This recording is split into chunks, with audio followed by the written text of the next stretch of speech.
भारत के प्यारे भविष्य युवा साथियों, सबको नमस्कार। आज हम आपको बताने वाले हैं कि कैसे आप समय का सदुपयोग करें, क्योंकि जैसा आप जानते हैं समय का सदुपयोग करने वाला इंसान ही अपनी सफलताओं के शिखर तक पहुंचता है।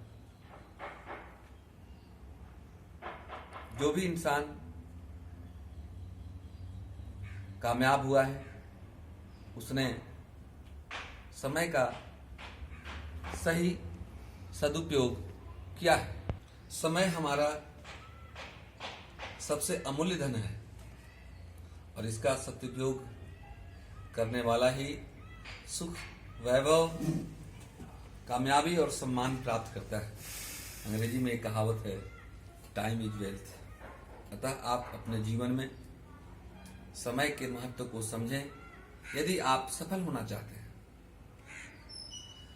अर्जुन जैसा अपने जीवन का एक लक्ष्य निर्धारित करें और प्रतिदिन उस लक्ष्य को पूरा करने के लिए मेहनत करें। मेहनत करने वालों की कभी हार नहीं होती।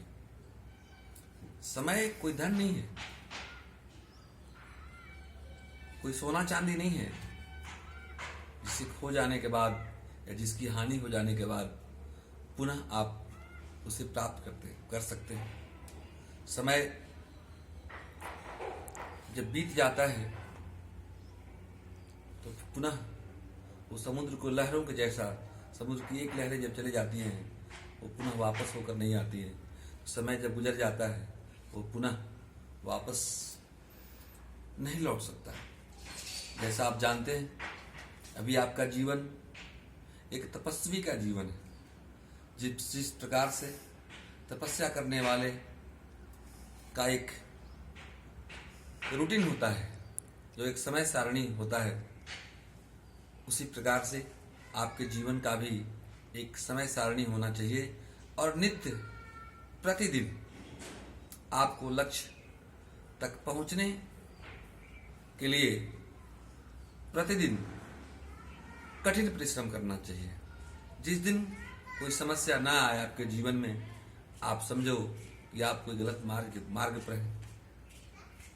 इसका मतलब ये नहीं है कि समस्या आ जाए आपके सामने, आप गलत काम करें और समस्या आ जाए तो समझो आप अच्छे काम कर रहे हो। आप जब मेहनत करेंगे, सही दिशा में मेहनत करेंगे, तो आपको समस्याएं आएंगी और उस समस्याओं को समाधान भी आपको ही करना है। आपके जीवन में प्रतिदिन आपका एक समय सारणी होना चाहिए।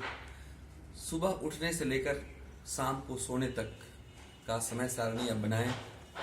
सब सुबह उठते उठते नित्य क्रिया से निवृत्त होकर आप अपने शरीर के लिए, अपने स्वास्थ्य के लिए प्रतिदिन कम से कम एक्सरसाइज करें, व्यायाम करें, योगा करें। उससे आपका शरीर स्वस्थ रहेगा, स्वस्थ दिमाग का वास होता है। अगर आप संघर्ष करेंगे तो संघर्ष करने वालों को हमेशा सफलता मिलती है। व्यायाम करने के बाद आप स्नान करें, स्नान करने के बाद कुछ नाश्ता करके प्रतिदिन आप, अभी तो लॉकडाउन का समय है, इस लॉकडाउन के समय में बहुत ऊपर वाले ने अच्छा समय दिया है आपको। जितने भी पीछे का सिलेबस होगा 7th से लेकर के, अगर आप 11th 12th में हैं, 7th से लेकर के 10th का तक, 11th तक का जितने भी विषय हैं, जिस विषय में आपको रुचि लगती है उस विषय को कठिन परिश्रम के द्वारा आप सभी टॉपिक्स को समझ करके उसे याद करें, उसको पॉइंटेड करें। आप देखते हैं सभी जितने भी प्रकृति से हम लोगों को समय के बारे में सीखना चाहिए और सबसे पहले जीवन में आप अपना एक लक्ष्य निर्धारित करें और उस लक्ष्य के प्रति प्रतिदिन एक कदम ही सही आप जरूर चलें। अंततः ऐसा होगा कि आप उस लक्ष्य को प्राप्त करेंगे। अगर आपके जीवन में कोई लक्ष्य नहीं है तो घड़ी की सुई की तरह आप प्रतिदिन घूमते रहेंगे एक ही जगह पे, लेकिन आप लक्ष्य को प्राप्त नहीं कर सकते। आप कहीं जाना होता है, जब आप गाड़ी पे बैठते हैं तो आपको पता होता है कि हमें कहाँ जाना है। जैसे आपको पटना जाना है तो आप पटने की गाड़ी पर बैठेंगे, न कि रांची की गाड़ी पर बैठेंगे। तो अगर आपको जो चीज़ बनना है, जिस चीज़ के बारे में आपने अपना लक्ष्य निर्धारित किया है, उस लक्ष्य को प्राप्त करने के लिए, जैसे आपको यदि डॉक्टर बनना है तो जीव विज्ञान की जानकारी आपको होनी चाहिए, भौतिकी की जानकारी आपको होनी चाहिए, रसायन विज्ञान की जानकारी आपको होनी चाहिए। यदि आपको इंजीनियरिंग के क्षेत्र में जाना है, आपको एयरफोर्स के क्षेत्र में जाना है, एनडीए के क्षेत्र में जाना है और भी कुछ करना है, जो आपका लक्ष्य निर्धारित है, लक्ष्य निर्धारित करें आप। लक्ष्य निर्धारित करने के बाद उस ओर आगे बढ़ें, कठिन परिश्रम करें। कठिन परिश्रम करने वाला इंसान कभी असफल नहीं होता है। एक कहानी में बताने जा रहा हूं। सफलता के मार्ग में अनेक कठिनाइयां आती हैं, लेकिन आपको अनवरत लक्ष्य प्राप्त करने तक रुकना नहीं है। पढ़ाई एक तपस्या है, जैसा आप जानते हैं, और उसमें अनेक कठिनाइयां आएंगी। संघर्ष के राह पे संघर्ष करेंगे, उसमें कठिनाइयां आएंगी, लेकिन मेहनत की सीढ़ियों पर चढ़ते चढ़ते चढ़ते एक दिन आप सफलता को प्राप्त करेंगे। इसके लिए मैं एक कहानी कहना चाहता हूं आप तमाम युवाओं से। एक मूर्ति बनाने वाला जो शिल्पकार होता है, जंगल में किसी दिन सफर कर रहा था। सफर करते करते वो एक पेड़ के नीचे रुका। जब पेड़ के नीचे रुका तो उसे 2 पत्थर दिखाई दिए। उसने सोचा कि इन पत्थरों से मैं कुछ बनाऊं। उसने सबसे पहले एक पत्थर उठाया, उस पर चोट किया, अपने हथौड़ी और छेनी से उस पर चोट किया। क्योंकि मूर्ति बनाने के लिए जिस प्रकार से आप देखे होंगे, वो मूर्तिकार मूर्ति बनाता है। आपके गुरुजन हैं, आपको भी एक अच्छा इंसान बनाना चाहते हैं।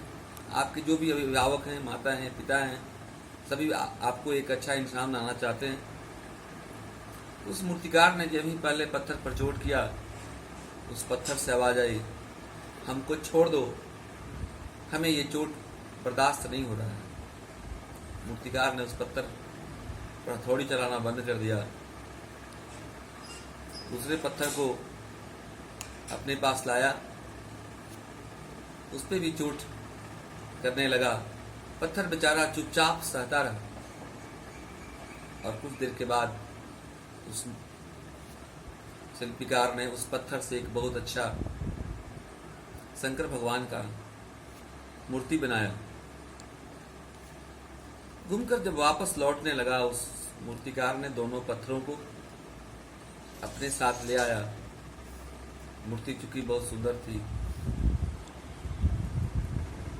उस मूर्ति को गांव किसी मंदिर में स्थापित किया गया और उस पत्थर को उसी मंदिर के बाहर रखा गया।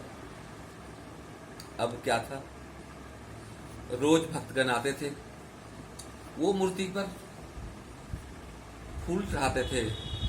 प्रतिदिन सुबह शाम उसकी पूजा होती थी और वो पत्थर जो चोट बर्दाश्त नहीं किया था, एक दिन उस डेली उस पर नारियल फोड़ते थे।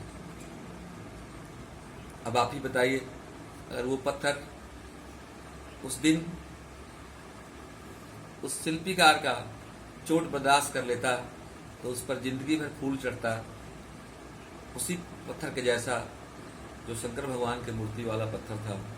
मेरे कहने का मकसद ये है, जब आप सफलता के मार्ग पर चलेंगे तो आपके जो शिल्पीकार हैं, आपको जो मूर्ति बनाने वाले हैं वो आप पर चोट पहुंचाने का प्रयास करेंगे, चोट पहुंचाएंगे, लेकिन आपको बर्दाश्त करना चाहिए।